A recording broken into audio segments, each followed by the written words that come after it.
Hello, I'm Dr. Sriram. I'm an ENT consultant working at the Narayana Health Multi-Specialty Hospital that's situated in Whitefield, Bangalore.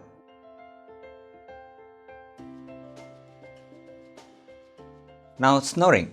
Snoring essentially means that your brain is not getting sufficient oxygen. In all probability, there are so many types of snoring. There are so many types of the technical term which we use is sleep apnea.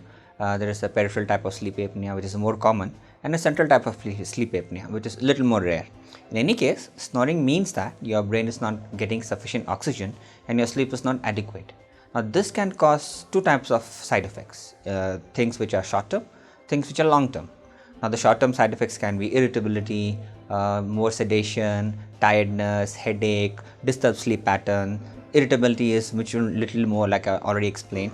And the long term side effects can be systemic, like you have increased blood pressure, you have problems with the systemic problems, you have things like memory loss, amnesia, so many other problems. So, in any case, you have snoring. It is imperative that you don't just take it for granted. Don't feel that it is a sign of prosperity. It is imperative that you get it examined as soon as possible from your ENT surgeon, and he will give you a proper treatment and advice on the management of your snoring.